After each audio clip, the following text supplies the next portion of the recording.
hari ini kita masih diberikan kesehatan, nikmat sehat, nikmat iman, sehingga kita bisa bersilaturahmi di Aula Desa Kalihurip dalam rangka sosialisasi bahaya kelistrikan.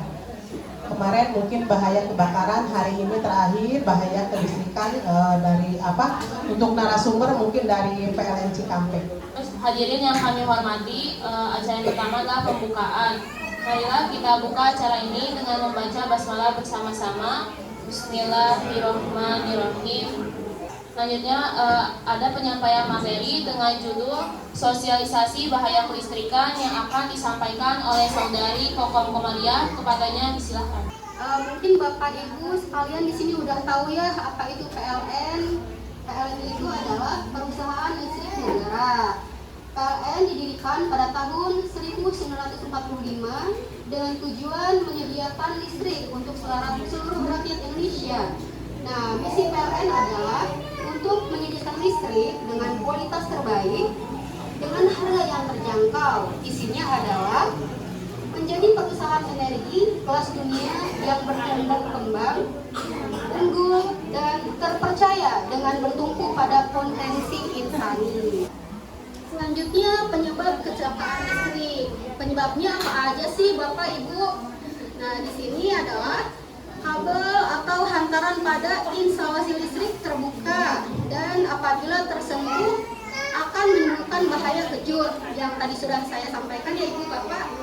Nah, terus yang kedua, jaringan dengan hantaran listrik terbuka. Yang ketiga, peralatan listrik yang rusak. Selanjutnya, kebocoran listrik pada peralatan listrik dengan rangka dari logam. Apabila terjadi kebocoran, arus dapat menimbulkan tegangan pada rangka atau bodi. Selanjutnya, peralatan atau hubungan listrik yang dibiarkan terbuka. Nah, biasanya kan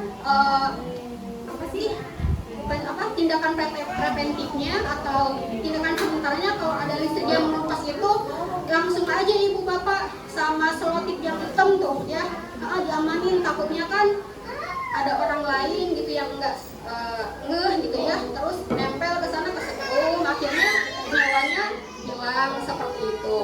Nah, selanjutnya penggantian kawat sekring yang tidak sesuai dengan kapasitasnya sehingga dapat menimbulkan bahaya kebakaran.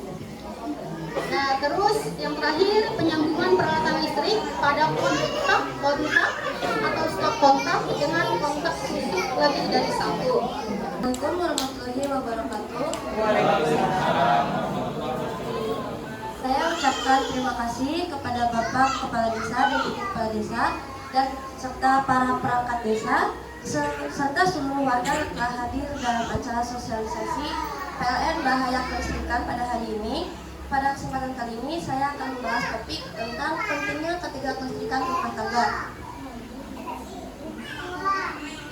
Jadi di sini K3 merupakan singkatan dari kesehatan dan keselamatan kerja.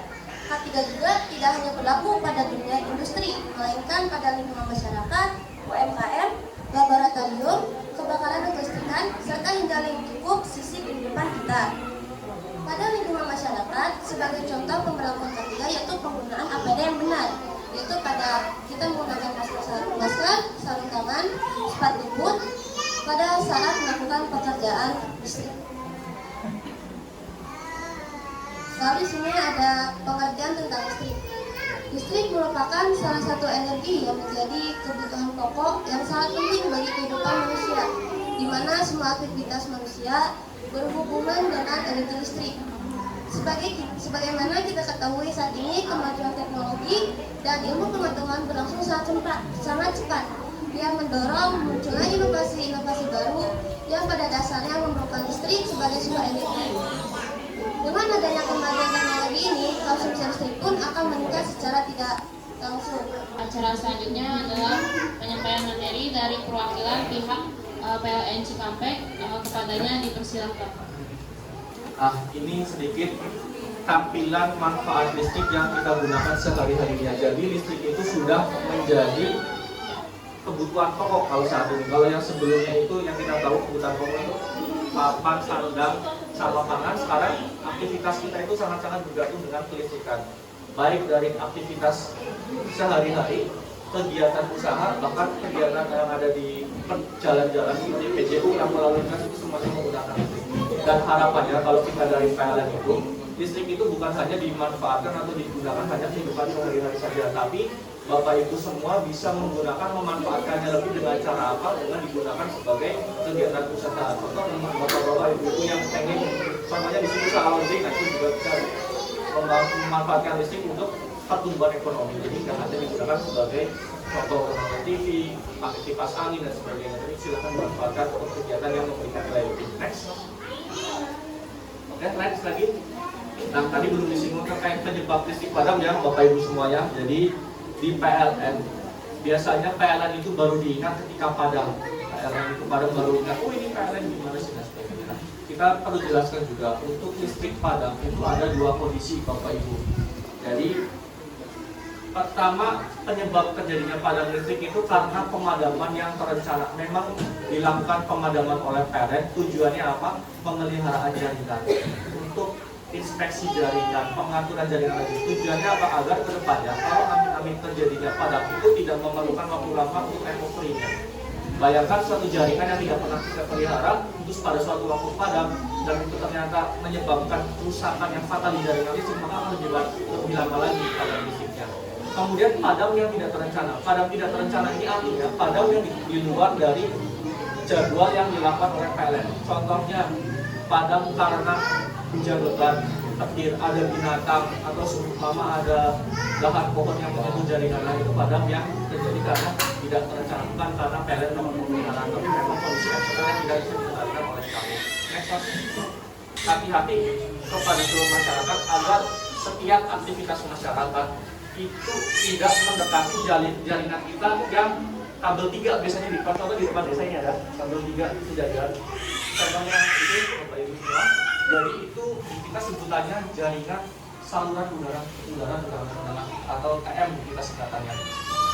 Tegangan yang ada di kabel tersebut berkali-kali lipat, beratus-ratus kali lipat lebih besar daripada tegangan yang masuk ke rumah. Jadi mendekati saja tidak boleh, apalagi kalau sampai tersentuh. Karena kalau sudah seperti itu, mohon maaf, kejadian yang sudah biasanya itu fatality atau minimal itu cacat. Nah itu yang kita tidak mau terjadi ke seluruh warga masyarakat. Baik, pertama-tama yang saya hormati Bapak atau Ibu Kepala Desa Kalihurip, yang saya hormati Bapak Ibu warga di Desa Kalihurip yang saya banggakan, dan juga adik-adik ya dari UBP ya. Terima kasih sekali untuk undangannya terkait dengan bahaya listrik dan juga PLN Mobile.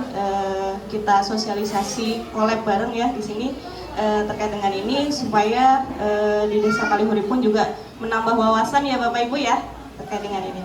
Berbagai macam fitur ya Bapak Ibu ya, ada yang namanya transaksi yang tadi saya sebutkan, bisa bayar tagihan dan juga beli token.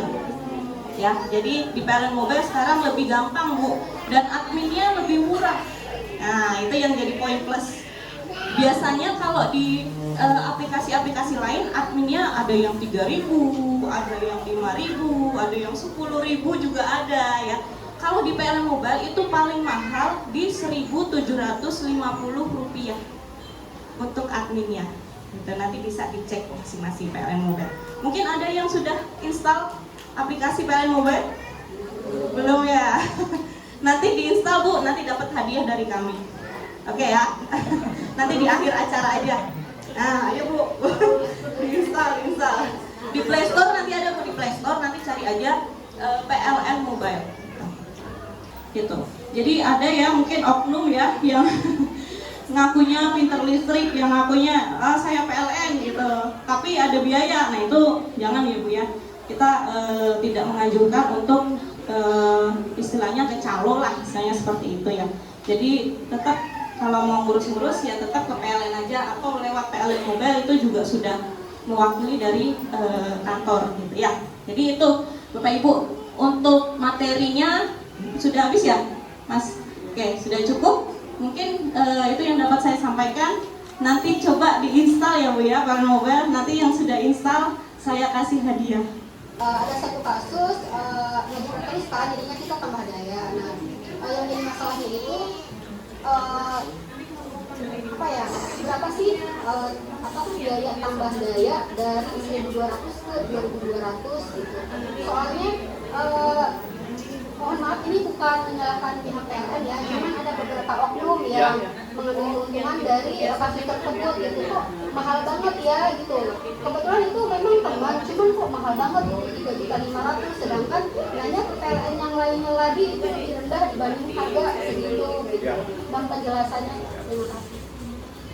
Nah, ini bagus ya tadi yang disampaikan sedikit sama Bu Ria juga.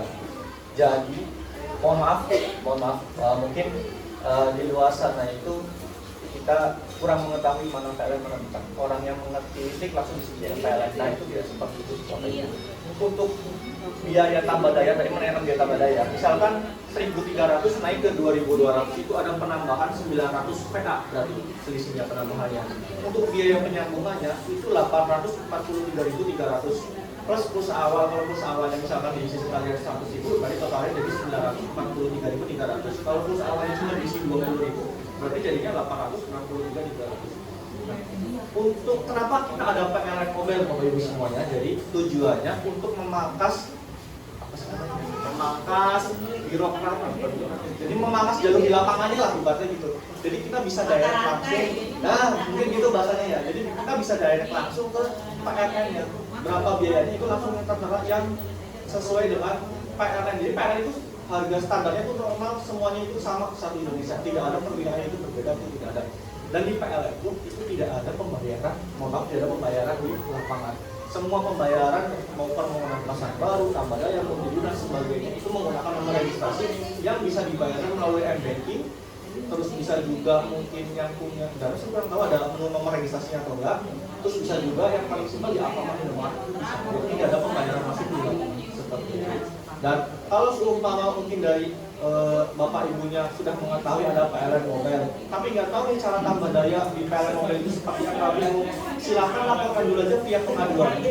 Via pengaduan dilaporkan, nanti dari tim kami yang akan langsung mensupport di mana sih step-stepnya, langkah-langkahnya. Atau kalau semua memang bingung, kita cukup minta persyaratannya, nanti kita yang bikin nomor registrasi akan kita kirimkan via WA ke Bapak Ibu semua. Jadi tidak ada transaksi di lapangan, jadi langsung direct antara pelanggan atau warga dengan kami, seperti itu.